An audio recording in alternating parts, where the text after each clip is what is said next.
Season 2. Fantastic, ridiculous Season 2. This is the promised land right here. This is why I trudged through all those weeks of tunneling under the earth, invading power plants, and hologram cop-outs. Ahead of me lies a vast frontier of absurdity.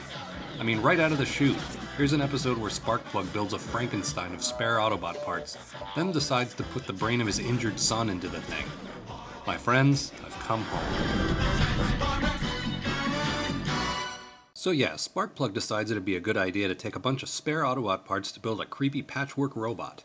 They never really make it very clear why he decides to do this, but the Autobots are suitably condescending about it as he shows it off, especially when the thing goes out of control and wrecks up the place.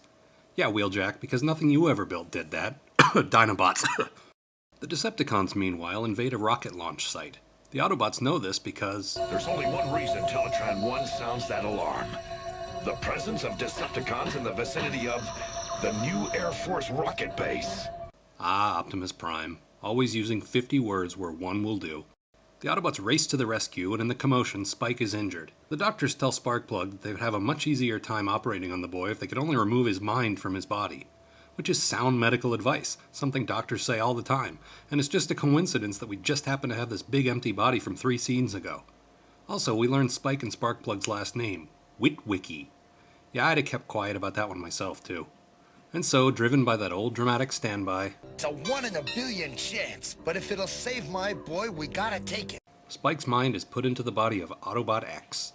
And then everyone's somehow surprised when he tries to smash everything he can see again. Autobot X's default setting is mindless destruction, and you've just put a hormonal teenage brain in the thing. What the hell did you think was gonna happen? But they managed to subdue the kid, largely by employing the same parenting tactic that worked on me. They sit him in front of the television. This is a pretty sound idea, apart from the fact that somebody thought it'd be a good idea to have him watch some version of Frankenstein. An evil brain is a monster who will destroy us all! Nonsense! He will be grateful for the giant, powerful body I've given him.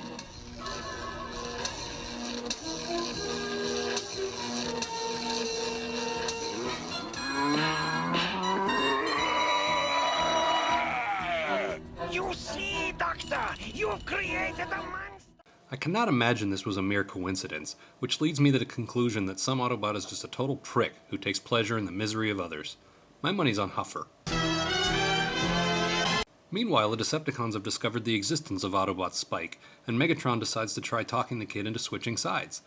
Now granted, we've seen this trick already when he tried it on the Dinobots, but it worked then. I can forgive the show repeating itself if characters are just trying strategies that have proven successful to them in the past. And it works again, as a matter of fact. Poor confused Spike joins up with the Decepticons and attacks his friends. Anyone want to guess what happens next?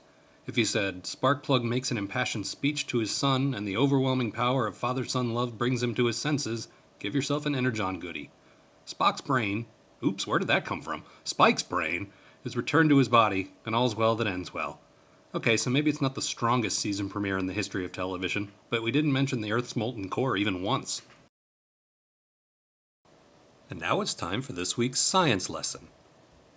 You know, I'm pretty sure this episode's trying to teach us some kind of moral lesson about science. Playing God or something. For the life of me, I can't figure out what it is. Impressive for primitive rocket technology.